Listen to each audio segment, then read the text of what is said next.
So I had to በቃ በጣም የሚያስገርም ነበር።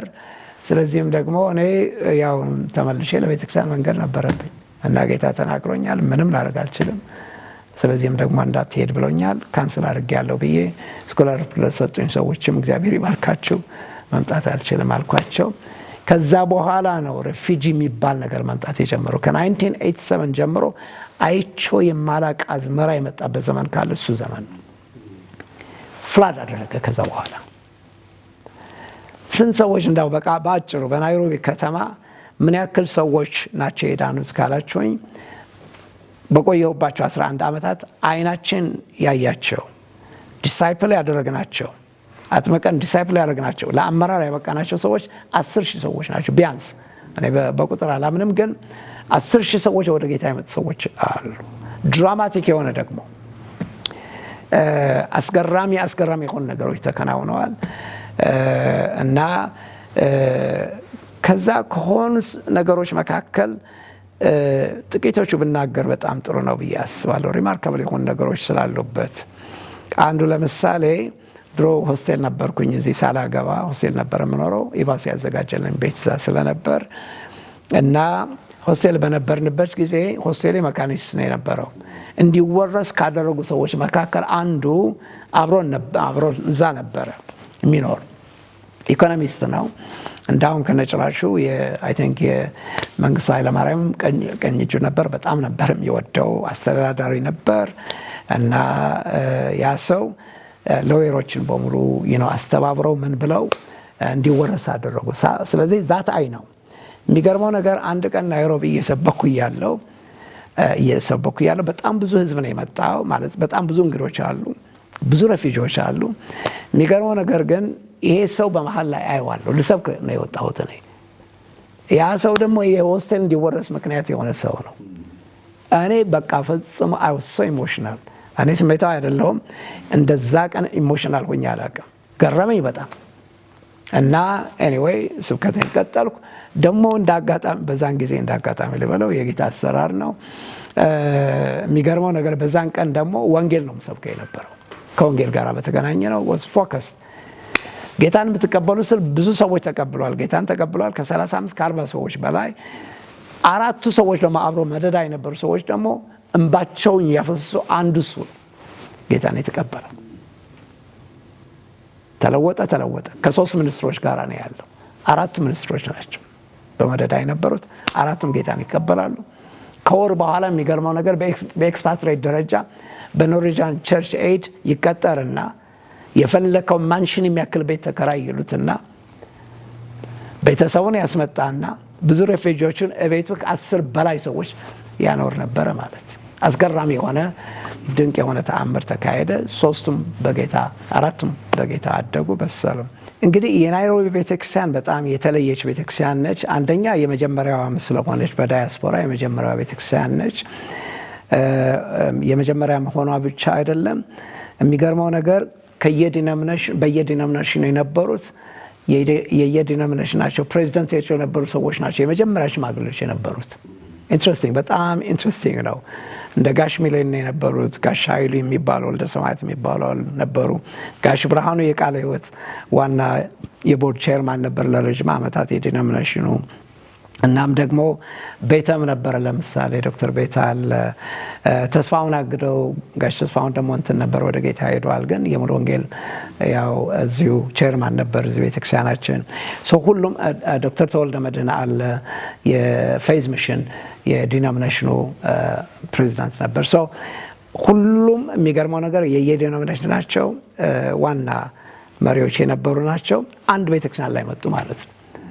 አንድ ቤተክርስቲያን ላይ ሲመጣ አሁን የመጀመሪያ ፓስተር አይደለሁ እኔ በአይኔ ያየሁት ስለሆነ ምን አይነት አምልኮ የየትኛው ቤተክርስቲያን ምንድነው የሚደረገው ተውት የነበረው ፍጭት ልነግራችሁ አልችልም።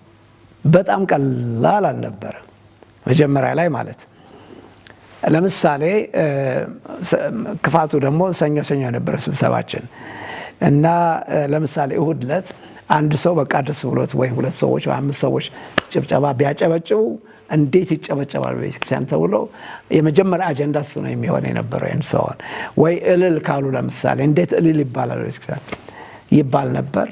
የሚገርመው ነገር ግን መንፈስ ቅዱስ መጣና ሁሉንም አጠበ። ከዛ በኋላ እነዛ መሪዎች ሲሉ የነበሩ ሰዎች ስቴጅ የማይበቃቸው ሰዎች ሆኑ ማለት። የጌታ ስራ በጣም አስገራሚ ስራ ነው። እሱ ብቻ ሳይሆን ቦንድድ ሆኑ፣ ከነጨራሹ መለያየት አቃታቸው መሪዎቹ። ከዚህ የተነሳ 12 ሰዎች ሆነው ራእይ ቤተ መጻሕፍት የሚባልና ራእይ ፓብሊሽንግ ሃውስ ያቋቋሙት የናይሮቢ ሽማግሌዎች ናቸው በሙሉ አብረው። እኔ ነኝ ያልገባሁበት እንጂ ቢዝነስ ውስጥ ግን እነዛ በሙሉ በአንድ ላይ ሆነው ነው ያንን ቢዝነስ የጀመሩት። so it's quite interesting። መላቀቅ አቃታቸው። እንዴት ዝም ብለን እንለያያለን ብለው ነው የራእይ ቤተ መጻሕፍትና የራእይ ፓብሊሽንግ ሃውስ ያቋቋሙት፣ ጋሽ ሚሊየን ዲሬክተር እንዲሆን ያደረጉት ማለት። ስለዚህ ናይሮቢ በጣም የሚያስገርም ትዕይንት ነው የሆነው። በነገራችን ላይ በናይሮቢ ውስጥ አብዛኛዎቹ አሜሪካ ውስጥ ያሉ ፓስተሮች ካናዳ ኦልሞስት 70% ያክል ፓስተሮች በናይሮቢ ውስጥ ወይ ዲሳይፕል ያደረግናቸው ናቸው፣ ያው ወይ ያሳደግናቸው ናቸው፣ ወይ እዛ ውስጥ ደግሞ አልፈው ወይ የዳኑ ሰዎች ናቸው። እንሰዋል አስገራሚ የሆነ ነገር ነው። ብዙ ፓስተሮች ብዙ መሪዎች የወጡበት ቤተክርስቲያን ሆነ ማለትና እግዚአብሔርን በጣም እናመሰግናለን። ያቺ እናት ቤተክርስቲያን ደግሞ 10 ቤተክርስቲያኖችን ፕላንት አደረገች ማለት ነው። በየሬፊጂ ካምፑ ቸርቾችን ፕላንት አደረግን። 10 ቸርቾችን ፕላንት አደረግን። አንዱ ለምሳሌ ማርሳቤት የሚባል ነበር። የአቶ ማርሻቤት ማለት የኬንያ እንትን ነው፣ ግን የኢትዮጵያ መሬት የነበረ ነው። ማርሳቤት ይባላል እና እዛ ሬፊጂ ካምፕ ነበር። 3000 የዩኒቨርሲቲ ተማሪዎችና የዩኒቨርሲቲ ግራጁዌት ሲሆኑ እዛ ሬፊጂዎች ነበሩ ማለት። ላገለግላቸው የሄድኩኝ እና ከናይሮቢ እስከዛ ድረስ ለመውሰድ ያለበት 1 ቀን ነው ቢወስድ። በአውቶቡስ አይሄድም በነገራችን ላይ በትራንት አኳትሮ ብቻ ነው። 4 ዊል ድራይቭ አይሄድበትም። ለምን ቢባል ለሚሊተሪ ኢትዮጵያን ስለሚፈሩ የነበረው በእንግሊዞች ዘመን በሚሊተሪ ከትክተውታል እንትን መሬቱ። ስለዚህ በፍጹም 4 ዊል ድራይቭ አይሄድበትም፣ ቢሄድም ይሰባበራል ማለት። በትራንት አኳትሮ ሆኖ ጋቢና ውስጥ አይደለም ብቻ ነው የነበረው። አስብ ላይ ከእቃ ጋር አብሬ ተጭኜ አቧራው ጭቃው ምናምኑ 1 ቀን መውሰድ የነበረበት ደግሞ 4 ቀን የወሰደብን። ያ ሁሉ ሆኜ ከዛ ሄድኩኝ እነሱ ጋር 10 ቀን ያገለገልኳቸው እና ስገባ ጠቅላላ ሰውነቴ በሙሉ ጭቃ በጭቃ ነው፣ አቧራ በአቧራ ነው ምናምን። ሬፊጂ ካምፕስ ነው የገባሁት። ፕላስቲክ ድንኳናቸው ውስጥ እየተኛው 10 ቀን ያገለገልኳቸው። በጣም ብዙ ሰዎች ዳኑ። ከዛ መካከል የወጡ ፓስተሮች በጣም ብዙ ናቸው። ለጌታ አገልግሎት የወጡ ሰዎች በጣም ብዙ ናቸው። አሁን በቀደም እንኳን አብሮኝ እዚህ አንድ ሆቴል አብረን አርፈን ሚኖሰታ ነው ያለው። በአፍሪካ ሀገሮች እየዞረ እያገለገለ ነው ያለው። እዛች ሬፊጂ ካምፕ ነው ያገኘሁት። የዳነው በዛን ጊዜ ነው። አስገራሚ የሆኑ ነገሮች ሆኑ። ከዛ በኋላ አልፌ ደግሞ ዋልዳ የሚባል ቦታ ደግሞ አለ። ዋልዳ 75000 ሬፊጂዎች ነበሩ እና 75000 እንደንትን የፈሰሱት ወስዶ ዩናይትድ ኔሽን ዛና ያፈሰሳቸው። አይ ቲንክ ፍራስትሬትድ ሆነ ወደ ኢትዮጵያ እንዲመለሱ ስለፈለገ ነው። በረሃ ነው፣ ልም ያለ በረሃ ነው፣ አውሬ የሞላበት ቦታ። እዛ ሄዳችሁ ቆፍራችሁ እዛ ካምፕ ፍጠሩ ተባለ። 75000 እዛ ነበሩ። ስለዚህ እኔ በትራንት አቋትሮ ተጨኘ ላይ ስንት ቀን እየወሰደብኝ መጥቼ 10 ቀን አገለገልኳቸው። 60 ሰዎች ጌታን ተቀበሉ። 60ዎቹ አሁን ፓስተሮች ናቸው። አስገራሚ ነገር እሱ ነው። ከዛ ከሬፊጂ ካምፕ ወጥቼ ስቲወክ ላድርግ ብዬ አብሮኝ ያሉ አንድ የተቀበዘበዘ ወጣት በቃ በጣም እንትን የሆነ ወጣት ልጅ አገኘሁኝ እና መሰከርኩለት። አስገራሚ የሆነ ለውጥ በህይወቱ ተከናወነ። ጌታን ተቀበለ። ቆይቶ ወደ ናይሮቢ መጣ። ዲሳይፕል አደረግነው። አሜሪካ ማይግሬት አደረገ። አስገራሚው ነገር ይሄ ነው። ያ ሰው እንደተባረከ ማንም ሰው አልተባረከም። በኢትዮጵያውያን መካከል ማልቲ ሚሊዮነርስ አሉ ከተባለ በአሜሪካ አሉ ከተባለ 10 ካሉ ከ10 ወይ አንደኛው ነው ወይ ሁለተኛው ነው። አስገራሚ የሆነ መልክ ብቻ እግዚአብሔር ባረከው። በእውነት እንዲህ አይነት ሰዎች አስገራሚ የሆነ በህይወታቸው ተከናወነ እና አሁን እሱ የእኛን ሚኒስትሪ ሰፖርት ከሚያደርጉ ቀኝ እጃቸው ከሰጡ ሰዎች መካከል አንዱ እሱ ነው። ስለዚህ ሬፊጂ ካምፖቹ፣ ሌላ ደግሞ ካኩማ የሚባል ቦታ ነበር 1000 ኪሎ ሜትር ከናይሮቢ ይርቃል። እዛም ያው በአውቶቡሶች እየሄድኩኝ በትራንት አኳትሮ እየሄድኩ ምናምን እዛም አገለግላቸው ነበር። ዝም ብዬ አሁን አደባባይ ላይ የመጣው ሰው አይደለሁም ልልህ ነው። ቤተክርስቲያናት ህብረት በኋላ የተፈጠ ማለት በኋላ የመጣ ነገር ነው እንጂ ጌታ ሁሉ ነገርም ያይ ነበር ማለት እኔ በኋላ ነው ማቀው። እኔ ማቀው ያው ጌታን ማገልገሌ ነው። ህዝቤም ደግሞ አሳዘነኝ። በቃ ያኔ ነው ጸጉሬ የተመለጠው፣ ያኔ ነው ሽበት ያወጣሁት፣ ያኔ ነው በቃ ነፍሴ በሙሉ ያለቀው። ምክንያቱም ይሄ ህዝብ ነው ካላየው እኔ ችግር አላቅም ብያለሁ ማለት ድህነት አላቅም አይነበርም። የት ነው ያየኸው ካልከኝ ሬፊጂ ካምፕ ውስጥ ገብቼ ትልልቅ የነበሩ ሰዎች ሚኒስትሮች የነበሩ ትልልቅ ማዕረግ የነበራቸው ሰዎች እንደ ተራ ሆነው ሳያቸው ያኔ በቃ ነፍሴ ያለቀች ማለት ቀላል አልነበረም። እና እዛ ካኩማ የሚባልን ቦታ ሄጄ ሳገለግላቸው ነበር። 1000 ምዕመናን ነበር እዛ ቦታ እና ስለዚህ 10 ቸርቾች በየሬፊጂ ካምፑ በብዙ ሺህ የሚቆጠሩ ሰዎች ነበሩን ማለት ነው። እና እንደዚህ የሆነ ሄደ። እግዚአብሔርን በጣም ነው የማመሰግነው። ስለዚህ ያኔ እንግዲህ እንደዚህ ሲሆን ያው በመሃል ላይ ከማባ ጋር ተጋብተናል። የጋብቻ ነገር በኋላ እንመጣለን። ግን again 1995 ላይ በፈረንጆች ማለት ነው። በዚህ ጊዜ እንግዲህ ማውረድ ጨርሻለሁ ብያለሁ። then ማስተር ኦፍ ዲቪኒቲ ግራድ ስኩል ገባሁኝ። ማስተር ኦፍ ዲቪኒቲ ጨረስኩኝ። ከዛ በኋላ ደግሞ ማስተር ኦፍ ቲዮሎጂ ጨረስኩኝ። ስለዚህ ሁለቱም ማለት ማስተር ኦፍ ቲዮሎጂ ከኤምዲቭ ከማስተር ኦፍ ዲቪኒቲ የላቀ ነው እና ስለዚህም ደግሞ እሱም ጨረስኩኝ። ሁለቱም with highest excellence ጨረስኩኝ። በጣም ግሩም የሆነ ጊዜ ነው የነበረኝ እና እግዚአብሔርን ባረከኝ። ከዛ በኋላ እንግዲህ ወደ አሜሪካ ለፒኤችዲ መሄድ ነበረብኝ። ስለዚህ ሁለት ድርጅቶች እኛ ሙሉ በሙሉ ካቨር እናደርጋለን፣ 5 ዓመትም 6 ዓመትም ይውሰድ በሙሉ ካቨር እናደርጋለን ብለውኝ ስኮላርሺፕ አገኘን። ቤተክርስቲያንም ተሰናበትን እና የእቃችንን በሙሉ ለምንሰጠው ሰጠን ምናምን ሆነ እና በኋላ ደግሞ ጌታ በሚገርም ሁኔታ ጣልቃ ገባ ማለት ነው። እና ጣልቃ የገባበት አገባብ ምንድነው? 3 ዓመት የቤተክርስቲያናት ህብረት ከኔ ጋር ኔጎሼት ያደርጉ ነበር እና ስለዚህም ደግሞ እኔ የመጀመሪያው ያው አሁን ፕሬዚዳንት ብለውታል። ያኔ ዋና ጸሐፊ ነበር የሚባለው፣ ጀነራል ሴክሬታሪ ነበር የሚባለው።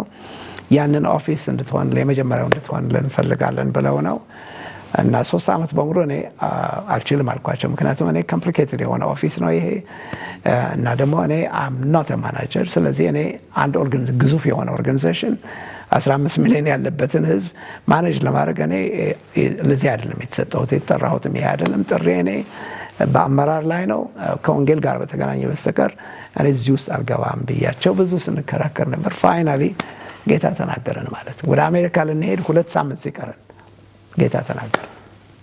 ሳውዝ አፍሪካ ምንድነው ዚምባብዌ ለአገልግሎት ሄጄ እዛ በሚገርም ሁኔታ ፍጹም ምንም ነገር በማያውቁ ሰዎች አሜሪካውያን ናቸው እና ትንቢት መጣ። አስገራሚ የሆነ ትንቢት ወደ ሀገር ተመለስ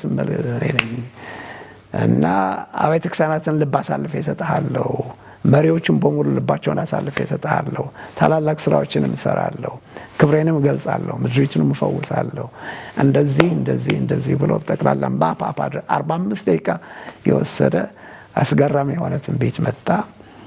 ለኛም ጌታም ሲናገረን ነበር። አዘ ፋሚሊም አፈር ማደረገው ጌታ አስረገጠው እና ከዛ በኋላ ነው ተመልሼ ወደ ናይሮቢ ተመልሼ ከቤተሰቤ ጋር ተመካክረን ኢቭን ልጆቻችን እንኳን አማከርናቸው። ህፃናት ልጆች ነበሩ፣ 9 እና 6 ነበሩ። ግን አማከርናቸው። እምቢ ቢሉ ኖሮ እኛ ወደ አሜሪካ ነው መሄድ የምንፈልገው ቢሉ ኖሮ በዛን ጊዜ እኛ እናቆም ነበር። ግን እነሱም ራሳቸውም ልባቸውን ሰጡ። እግዚአብሔር ይባርካቸው። ስለዚህም ደግሞ ተስማምተን ሙሉ በሙሉ እንግዲህ 95 ላይ ወደ ኢትዮጵያ ተመልሰን መጣን ማለት ነው። የአሜሪካውን ለድርጅቶቹ ነገርናቸው። እኛ መምጣት አልቻልንም አልናቸው። በጣም አዘኑ። ኤርፖርት ሊቀበሉን ስንት ዝግጅት እያደረጉ እያለ በኋላኛ አንመጣም አልናቸው። ስለዚህ እነሱ የትኛውም ጊዜ ስኮላርሺፑ በፈለከው ጊዜ ልናድሰው እንችላለን አሉ። እና ወደ ኢትዮጵያ መጣን ማለት ነው። የቤተክርስቲያናት ህብረት የመጀመሪያው ሴክሬታሪ። ስለዚህ እሱ ራሱ የቻለ ምዕራፍ ነው። አይ ቲንክ ፕሮባብሊ ሌላ ጊዜ እንዳስሰዋለን ብዬ ነው የማስበው። እሺ ጥሩ ነው። ምክንያቱም ሰፊ ነው፣ በጣም ሰፊ ነው በጣም።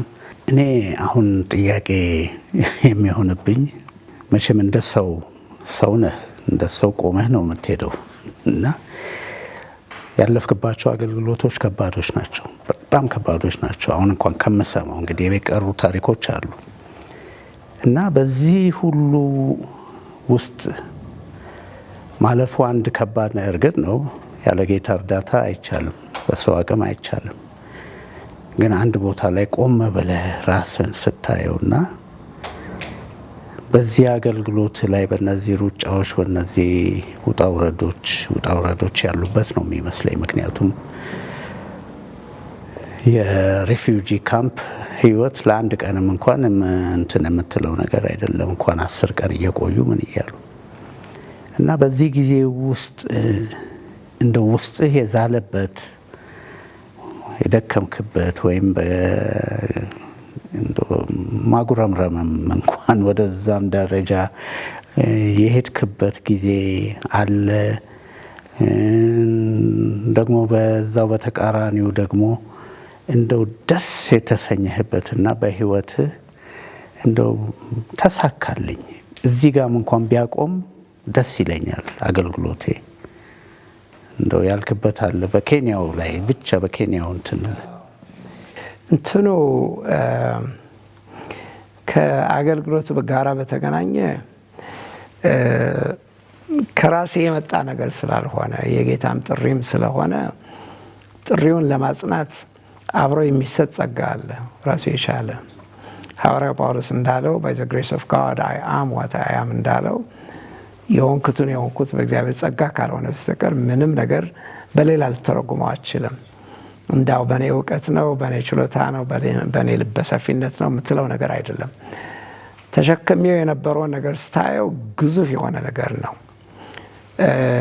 ግን የእግዚአብሔር ጸጋ በየጊዜው ይገለጽ ስለነበረ ግን እንትን ያልክባቸው ጊዜያቶች አሉ ወይ ብትለኝ ከተጠራሁበት ጊዜ ጀምሮ አሁን 52 ዓመት የኖረው ጊዜ አገልግሎት ከወጣው ለሰከንድ እንኳን አስቤ አላቅም።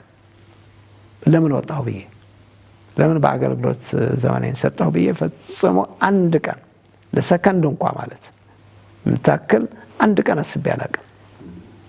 ማለት ዋጋ የሚያስከፍል ነገር ሳይሆን ቀርቶ አይደለም። ብዙ እንዳውም ከነጭራሹ አይ ቲንክ ሰው በሚያልፍበት መንገድ እኔ አላለፍኩም ማለት እኔ ባለፍኩበት መንገድ ሰዎች እንዲያልፉትም አልመኝም። አይ ቲንክ ብዙዎችም ያለፉበት አይመስለኝም። አይ ቲንክ ማይን ኢዝ ቬሪ ሄቪ ማለት አንዳንዱ ሰው ለምሳሌ በቤተክርስቲያኑ ወይ በመመን ይገፋል ወይ በመሪዎች ይገፋል በምናምን ይገፋል። የኔ መከራ የተለየ ነው፣ በፍጹም የተለየ ነው። እኔ ከሞት የተረፍኩባቸው ጊዜያቶች በጣም ብዙ ናቸው፣ በጣም ብዙ ናቸው። ኢመንስ የሆነ እንዳው ጊዜያቶች ናቸው። ስለዚህ ለየት ያለ ነው የኔ መከራ፣ በጣም አይነቱ የተለየ ነው። በዛ ውስጥ ግን የሚገርመው ነገር የእግዚአብሔር ጥበቃ አጥብቆ ደግሞ ያየሁበት ጊዜ ካለ ደግሞ በነዛ ዘመናት ናቸው። አይ ቲንክ እኔ ዝም ብዬ ሳየው እያንዳንዱ የህይወቴ ምዕራፍ አይ ቲንክ there is that signature of God በየምዕራፎቼ ፊርማውን ነው የማይበት። አይ ሲ his hand ፊርማው አለበት። ምንም ነገር እሱ እንትን ሳያደርግ የመጣ ነገር አልነበረም። በዚህ ምክንያትም አይ ቲንክ ራሱ የቻለ ጸጋ ነበረው። ነገሩ ማለት በእኔ ላይ የሚነሳ የነበረው ነገር ከባባድ ነገር ይሁን እንጂ የሚገርመው ነገር ግን እግዚአብሔር ደግሞ ምህረቱ ያን ያክል እጅግ እንትን ነበር። አንድ እሱ ነው። ሁለተኛው የሚከብደኝ የነበረው ምንድነው ካልከኝ ናይሮቢ ከቆየሁበት ጊዜ በተለይ እዚህ ኢትዮጵያ ውስጥ የነበርኩበት ጊዜ የኢቫሱ አገልግሎት በጣም የተባረከ ትውልድ ነው በእውነት በጣም በቃ እንደ እንትን ነው የሚያስመኘ እንደ እንጀራ ጓጉተ ታገለግለው የሚገባ ትውልድ ነው። አስገራሚ ትውልድ ስለሆነ በእውነት ትውልድን መቅረጽ የሚመስል ነገር የለም እና በእነዚህ በተማሪዎች መካከል ስናገለግል ከመጠን በላይ ያለፈ ነው ደስታችን። አንድ ቀን ደክሞኝ አያውቅም። አንድ ቀን በእውነት እግዚአብሔርን አመሰግነዋለሁ። ባት ናይሮቢ በቆየሁባቸው ጊዜያቶች ግን ምን ይከብድ ነበር ካልከኝ ሬፊጂ ካምፖች ላይ ሲሄድ ሰዎች እንደ ተራ ነገር ወድቀው ሳያቸው፣ ተክዘው ሳያቸው፣ ተጨንቀው ሳያቸው ለእኔ ኢትስ ሆሪብል ቀላል አልነበረም። እንቅልፍ የሚያሳጣ ነበር። እና አንድ ጊዜ እንዳውም እንዳልኳችሁ ማርሳ ቤት ሄድኩኝ። ማርሳ ቤት ሄጄ 3000 ተማሪዎች የዩኒቨርሲቲ ተማሪዎችና የዩኒቨርሲቲ ግራጁዌትስ ናቸው። አብዛኛዎቹ እንዳውም ግራጁዌትስ ናቸው። ተሰደው ነው የመጡት። ፕላስቲክ ንዋት ፕላስቲክ ስለ ተራ ፕላስቲክ ዝም ብሎ እንደ ወፍራም ፕላስቲክ እንኳን አይደለም፣ ነፋስ የሚወስደው። እንዳውም አንድ ሌሊት እንዳውም ተኝተን እያለን ጎርፍ ወሰደን ማለት። ምክንያቱም ስላንቲ በሆነ ቦታ ነው ያስቀመጧቸው።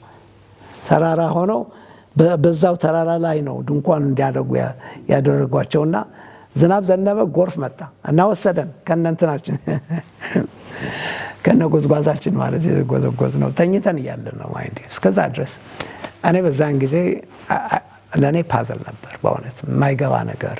ህዝቤ ለምን በዚህ አይነት ሁኔታ ያልፋል ብዬ ከመጠን በላይ አጥንቴ የተሰበረበት ነገር ካለ ያ እነዛ ዘመናች ናቸው። ቀላል አልነበረም። እና በኋላ ከአስሩ ቀን ሲያገለግሉ አንድ ቀን ሽማግሌዎቹ እዚህ ያሉ እኔ እዚህ ያለው እና በመሃላቸው ያለው መዘምራን ይዘምራሉ።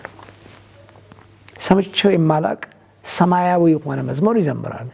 እኔ በጣም ገረመኝ እና በኋላ ዋው የነዚህ መዘምራን እንትኑ ቅኔው ራሱ በጣም የተለየ ነው። እኔ ሰምቼው አላቅም። ናይሮቢ ማምጣት አለብን እነዚህን ኳየሮች እንትን ባስ እናዘጋጅላችሁና ይዛችኋቸው መምጣት አለባችሁ አልኳቸው ማለት ነው። አይ ጋሼ እነዚህ 4 ቀናቸው ነው ከበሉ አሉ። ዋው ታዲያ ምን ይገርማል አልኩኝ። እኔ ጾምና ጸሎት መስሎኝ ነው። ታዲያ በጣም የሚገርም ነው ይሄማ እውነትም አልኩኝ ማለት ነው። ለካ 4 ቀን በሙሉ አልበሉም። ምግብ የሚባል ነገር አልነበረም በካምፑ። እንደዛ ሲሉኝ እንዴት አድርጌ ነው የምሰብከው በዛ ጊዜ ማይንድ ኤሮስ ተረው ለእኔ ነፍሴ ተቀደደ። እንቅልፍ አሳጣኝ። ሄድኩኝ። ሽማግሌዎች ሰበሰብኩ። ስሙ አልኳቸው። እኔ ሪዛይን አደርጋለሁ አልኳቸው። አይዘር እነዚህን ሰዎች እነዚህን ህዝባችንን እንርዳ። እዚህ እናንተ ተመችቷችሁ እየኖራችሁ እዛ ያሉ ሰዎች ግን የሚበሉት ነገር እንኳን የሌላቸው ሰዎች እንዴት ይሆናል አልኳቸው። ሀወነርስ ስለዚህ እኔ ሪዛይን አደርጋለሁ አልኳቸው። እኔ በቃ ከዚህ ፓስተራል ሚኒስትሪ አቆማለሁ አልኳቸው። ምክንያቱም እኔ እንቅልፍ ያጥቻለሁ። በፍጹም በቃ ሊሆን አይችልም። አይዘር እንርዳቸው ወይ ነው ጣልኩኝ ማለት ነው። አዘኑ በጣም መሬት ላይ ወደቁ። አብረን ተላቀስን። ታዲያ ምን እናደርጋሉኝ? ኦኬ ጥሩ የሚሆነው እንግዲያው ወርልድ ቪዥን ኢንተርናሽናል ኦፊስ እንደውል። ፕሬዚዳንቱ ጋር ደውለን ለዚህ ህዝብ ሊሆን የሚችል እርዳታ እንዲልክ እንጠይቀው አልኩኝ ማለት ነው። ሙሉ በሙሉ 100% ተስማሙ። ስለዚህ ላኪሊ ናፍ በጣም ጥሩ የሆነው የወርልድ ቪዥን ዋና ዲሬክተር የነበረው የአፍሪካ ዲሬክተር የነበረው ጋሽ ሙላት በላቸው ነው። እዚህ በህይወት አለ። በቀደም አገኘሁት። የዛሬ 2 ሳምንት አግኝቼዋለሁ። አብረን ነበር። ህብረት አምባ ነው ያለው። እሱ ነው የወርልድ ቪዥን የአፍሪካ ዲሬክተሩ። አንድ እሱ ከኛ ጋር አለ። ሁለተኛ ደግሞ ዶክተር አለሙ ማሞ የሚባል የኔ ጓደኛ ነበር። እሱም የ4 ዲፓርትመንት የአፍሪካ ሪጅኑ 4 ዲፓርትመንት ሄድ ነው። ሁለቱን አሳይን እናርጋቸዋል። ሁለቱ ደወሉለት ለፕሬዚዳንቱ። ኢሚዲየትሊ ፕሬዚዳንቱ ምን ይላል? እኔ ልቡ ተነካ ሰውየው። እኔ ልቆይም አልፈልግም፣ ወዲያውኑ 40 ሺህ ልክላቸዋለሁ አለ። አሁን ለጊዜው፣ ከዛ በኋላ ግን ኮንቲኒስ ልካለሁ አለ ማለት ነው። በጣም ጥሩ 40 ሺህ ላከ። የተሳሳተው ስህተት ግን ለእኛ በቀጥታ ከሚልክ ይልቅ ወይ ለጋሽ ሙላቱ ከሚልክ ይልቅ ወይ በእነ ዶክተር አለሙ በኩል ከሚልክ ይልቅ ለማን ይልካል? ለኬንያ ኦፊስ ይልካል። ኬንያ ኦፊስ ደግሞ ዳይሬክተሩ ኬንያዊ ነበር በዛን ጊዜ። ከዛን ቀን ጀምሮ አክቹዋሊ ኬንያዊ አልሆነም። ከዛ በኋላ ያው የኛ ሰዎች ናቸው ሲመሩት የቆዩት የኬንያ ኦፊስም ጭምር ታውቃላችሁ። ስለዚህ ወደሱ ሲልኩ ይሄ ሰው ምን ያደርገዋል? he consumed it 40 ሺህ በላው። በማወቅ ነው ወይስ ባለማወቅ? ለራሱ የተላከለት ገንዘቡን በላው። ኖት ለኦፊስ ለራሱ ወሰደው በስርቆት። ወርልድ ቪዥን በኋላ አስወጣው። በኋላ ደግሞ ለፒኤችዲ ሲማር እኔም ለፒኤችዲ ስማር እዛ ተገናኘን። ሴም ስኮል ፉለር ቴዎሎጂካል ሰሚናሪ መጣ። ፊት ለፊት የህዝቤን ደም የመጠጥከው አንተ ነህ አልኩት። እንዴት አድርገህ ያ ሁሉ ገንዘብ ትወስዳለህ አልኩት። እና እዚህ ልትማር ደግሞ እንዴት ትመጣለህ አልኩት። ኤኒዌይ እንደዛ። ስለዚህ እነዚህ አሁን በጣም ፔይንፉል ናቸው ለእኔ ነበሩ። ማለት ቀላል አልነበረም። ህዝባችን ማለት እንዳረዳ እንትኑ የለኝም፣ አቅሙ የለኝም። ማለት የእኛ ኑሮም ያው የፓስተር ኑሮ ነው። ይሄን ያክል ብዙ ደግሞ እንትን አልነበረም። ምንም ላደርግ አልችልም። እና ላደርግ የምችለው የነበረው አንዳንድ ሬፊጂ ካምፕ ሲሄድ ለብሼ የሄድኩትን ኮት ሰጣቸዋለሁ። ታዲያ ምን ላደርግ? ምንም ሌላ ምርጫ የለም። በአንድ ሸሚዝ ነው የከረምኩት ሲለኝ ካኩማ የሚባል ቦታ አሁን ትልቅ ፕሮፌሽናል ሰው ነው፣ የቤተክርስቲያን መሪ ነው፣ በጣም ትልቅ ሰው ነው፣ ቤተሰብ አለው። አሁን ግን ያቺ ጊዜ በአመት በሙሉ አንድ ሸሚዝ ለብሼ ነው እና ያው አጥባትና እንደገና ተመልሼ አድርቄ ምናምን እንደገና እሷኑ ነው እየለበስኩ የከረምኩት ሲለኝ ልቤ ተነካ። በቃ አልቻልኩም። አወጣሁና ኮቴን ለብሼ የሄድኩትን ኮት ሰጠሁት ማለት ነው። ግን ይሄ ፔይንፉል ነበር ልልህ ነው። ሌሎች መከራዎች ነበሩ ወይ? በጣም ብዙ አይነት ብዙ፣ በጣም ቀላል በጣም ብዙ ዋጋ የሚያስከፍል ብዙ ነገር ነበረበት። በደርግ ዘመንም ደግሞ ያገለገልናቸው ዘመናትም በጣም ሃይሊ ሪስክ የሆኑ ጊዜያቶች ነበሩ። በጣም ብዙ የተጨናነቀ ዘመን ነው የነበረው። ባት ኦል ዘ ሞር የጌታ እጅ ግን ከኛ ጋር ነበር። በእውነት የእግዚአብሔር ጸጋ ስለሆነ ነው ቅድም ያልኩት። በጀመርኩት በዛ ብጨርስ ነው የሚሻለው። አይ ቲንክ ኢትስ አ ግሬስ። እንደው ሁሉ ነገሩ የተጠቃለለው በምንድን ነው ብትለኝ፣ ኤንቨሎፑ እንደው ምንድን ነው ብትለኝ የእግዚአብሔር ጸጋ ካልሆነ በስተቀር በምንም ልትገልጠው አትችልም እንጂ እንደ ሰው ዝም ብለህ እንደው ሰርቫይቭ አድርገህ ቆመህ ለመሄድ የሚያስችል ሁኔታ አልነበረም ለማለት ነው። ደግሞ አስቀድሞም እግዚአብሔር አዘጋጅተዋል። አንድ ሌሊት ሙሉ ያዋራህ ነገር ስላለ እሱም ብርታት ይሆናል። ደስ ያሰኘ ቅድም ያልከኝ ነገር አለ። አንዷ ይቅርታ፣ በጣም አንዷ እንትን ደስ ያሰኘ ነገር ምንድን ነው ያልከኝ? ደስ ያሰኘኝ ነገር ምንድን ነው ካልከኝ፣ አንደኛ በየዘመናቱ ጌታን የተቀበሉ ሰዎች ብዙ ናቸው። አንድ እሱ ነው፣ አስገራሚ ነገር ነው። ሁለተኛ ነገር ደግሞ በዛ ውስጥ አድገው መሪዎች ሆነው ሳያቸው ደግሞ ከመጠን በላይ ደስታዬ ብዙ ነው። ዋናው ደስታዬ ግን የኢባሱ ዘመን የነበረችው ዘመን ግን ኢትስ ኢንትረስቲንግ። ያቺ ጊዜ ምንም የሚተካው ነገር አይደለም። በጣም ኢመንስሊ እንትን አደርጋለሁ። ሌላው ምናልባት ልጠቅሰው ናይሮቢ በነበርኩበት ጊዜ ቅድም ያልጠቀስኩትን ነገር ብጠቅስ ብትፈቅድልኝ፣ የሩዋንዳ ኬዝ ታውቃላችሁ። እና ናይሮቢ ነበርኩኝ በዛን ጊዜ እና ናይሮቢ ያለው ሲንጋፖር ሀጋ ኢንስቲትዩት የሚባል አለ ሲንጋፖር የሚካሄድ፣ በእነሱ ተጋብዤ ትሬኒንግ ለመስጠት ሄድኩኝ። ማለት ከናይሮቢ ነው የተጠራሁት። ስለዚህም ደግሞ ለአንድ ወር ሄድኩኝ እዛ። ከአፍሪካ፣ ከኤዥያ፣ ከላቲን አሜሪካ የመጡ መሪዎች ናቸው። 60 ናቸው መሪዎቹ። ከ60ዎቹ መካከል 3ቱ አርክ ቢሾፖች አሉበት። የናይጄሪያ አርክ ቢሾፕ ነበር፣ የታንዛኒያ አርክ ቢሾፕ ነበር፣ የሩዋንዳ አርክ ቢሾፕ ነበር። እነዚህ ሁሉ መሪዎች በአንድ ወር በሙሉ ከኔ አይለዩም። አብዛኛዎቹ በተለይ እነዚህ 3 አርክ ቢሾፖች በፍጹም የሆነ ቦታ እንኳን ወክ ለማድረግ ቢሄድ አብረን ነው የምንሄደው ይላሉ። መለየት አቃታቸው። ወደ ብቻ አረን ነው፣ ምህረት ነው፣ የጌታ ምህረት ነው እንጂ ሌላ ነገር ኖሮኝ አይደለም። ግን በቃ ወደዱኝ ብቻ። ተመለስን። ከወር በኋላ ኢንትረስቲንግ ፓርት እዚህ ላይ ነው። ከወር በኋላ ያ የሩዋንዳው አርክ ቢሾፕ፣ ያው የሩዋንዳው ኬዝ ይጀመራል። ህዝብ ያልቃል፣ 1 ሚሊዮን ህዝብ። ከነዛ ሺዎች መካከል ከነዛ 1 ሚሊዮን ህዝብ መካከል አንድ ጊዜ ህዝቡን ጠራ። አርክ ቢሾፕ ስለሆነ ለጸሎት ጠራ። ቤተክርስቲያኑ ጾምና ጸሎት አውጃለሁ ብሎ ጠራቸው ማለት ነው። በጎን ደግሞ ወታደሮችን ያመጣና እነዚህን የሰበሰባቸው የራሱን ምዕመን በሙሉ አስጨረሳቸው ማለት ነው። አምልጦ ወደ ናይሮቢ መጣ። ፊቴ እንዴት ነው የሚያየው? በኋላ ቆየና ያው 1 ሚሊዮን ካለቀ በኋላ ዩኤን ምን እንደሚያደርገው ጨነቀው። ምን እንደሚያደርጉት በምን መንገድ እንደሚያስታርቋቸው ሊገባቸው አልቻለም። ተመካከሩና ይነዋት ለአፍሪካ ወንጌላውያን አብያተ ክርስቲያናት ህብረት ለሱ ኃላፊነቱን እንስጣሉ ማለት ነው። አፍሪካ አብያተ ክርስቲያናት ህብረት ማን አለ? ጀነራል ሴክሬታሪ ማን ነበረ? ዶክተር ትኩምቦ አደየሞ ነው። ለዶክተር ትኩምቦ አደየሞ ይነግሩና ቦርዱም ይነጋገሩና ከነሱ ጋር ኃላፊነቱ ለእናንተ ሰጥተናቸዋል የማስታረቁ ኃላፊነት አሉ ማለት ነው። በወንጀል የሚጠየቁት እንጠይቃለን። ሆኖም ግን አገሪቱን ለመፈወስ ግን በእርቅ ጉዳይ የወንጌላውያን አብያተ ክርስቲያናት ሃንድል ቢያደርገው ነው ምንመርጠው ብለው ኃላፊነቱ ለወንጌላውያን አብያተ ክርስቲያናት ሰጡ ማለት።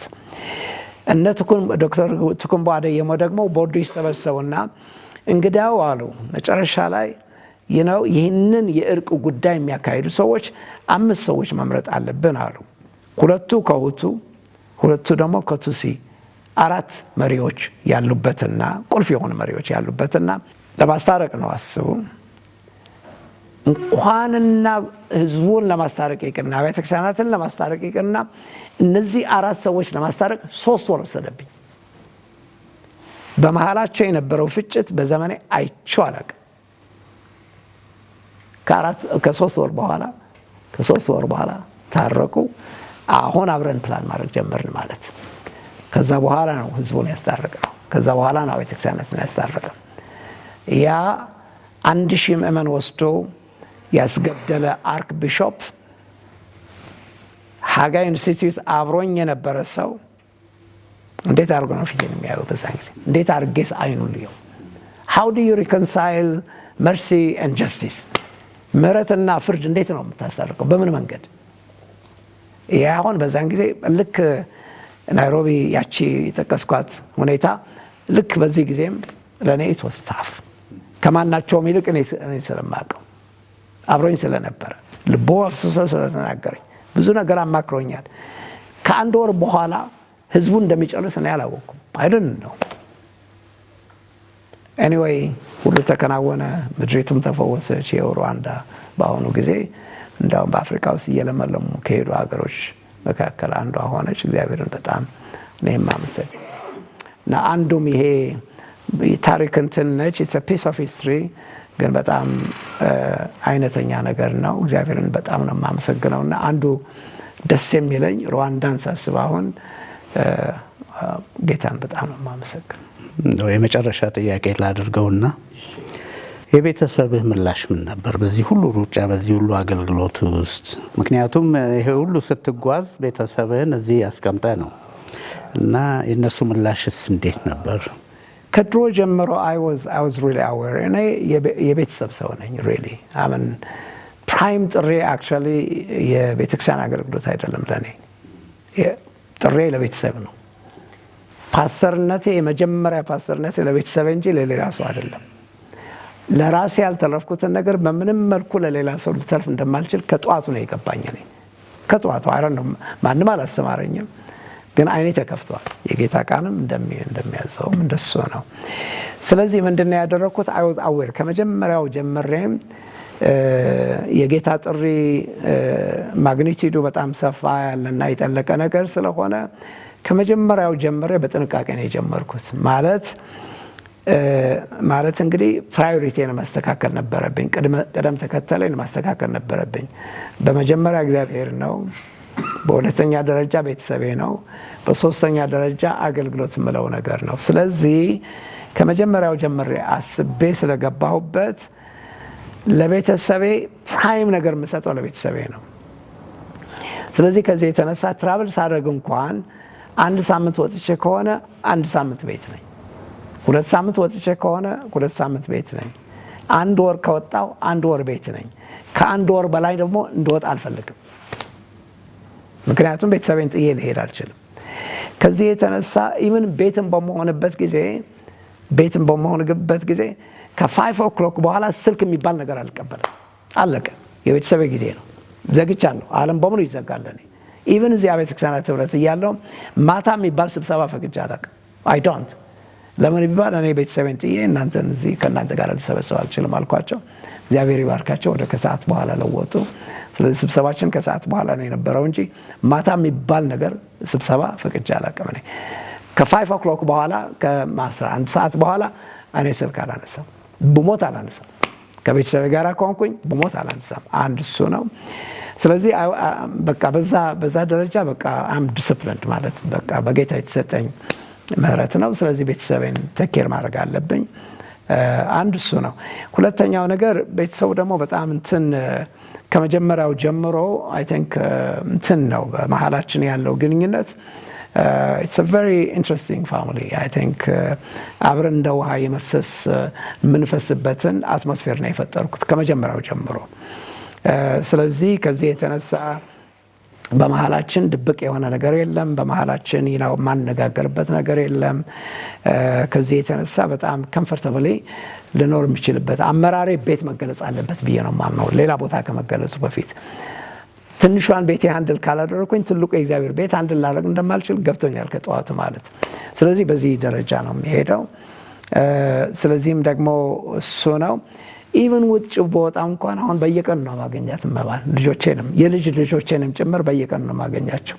ኤቭሪ ዴይ የትም አገር ልሄድ የትም ቦታ ልሆን በቃ አሁን ደግሞ ጦርነቱ ፌስ ታይም አለ አገኛቸዋለሁ። ኢቭን በወጣም እንኳን በየቀኑ ሳላገኛቸው በምን ታምር አልተኛም። ሶ እነዚህ ነገሮች አይ ቲንክ ብዙ ረድተውኛል። ስለዚህም እግዚአብሔርን በጣም ነው የማመሰግነው።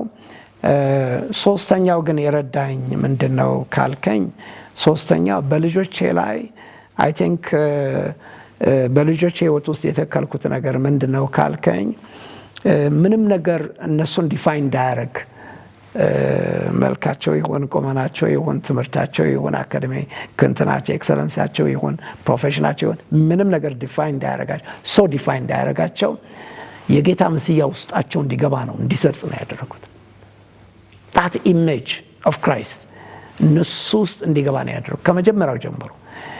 አሁን ምንም አይነት አፕሂቫል ቢመጣ ምንም አይነት እንትን ቢመጣ እነሱ የሚወስዳቸው ልጆች አይደሉም። ዘር አይወስዳቸው፣ የብሔር አይወስዳቸው፣ ቋንቋ አይወስዳቸው፣ ምንም ነገር ሰው አይወስዳቸው፣ የሰው ጭብጨባ የሰው ወታ አይወስዳቸው።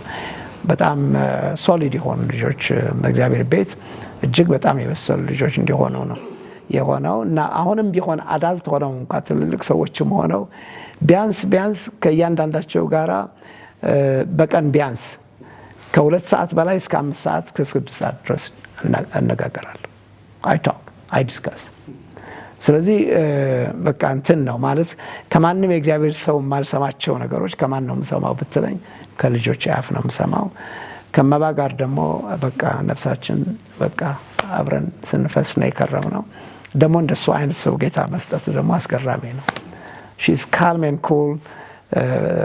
በምንም ነገር እጇን የምታስገባ ሴት አይደለችም። and ለዚህ ስራ የምትመጥን ሰው ሆና ለዚህ አገልግሎት የምትመጥን ሰው ሆና ነው ያገኘኋትና ጌታን በጣም ነው የማመሰግነው። ስለዚህ በዛ ምክንያት ጊዜ ከቤተሰቤ ጋር የተቆራኘ ነው ልልህ ነው እና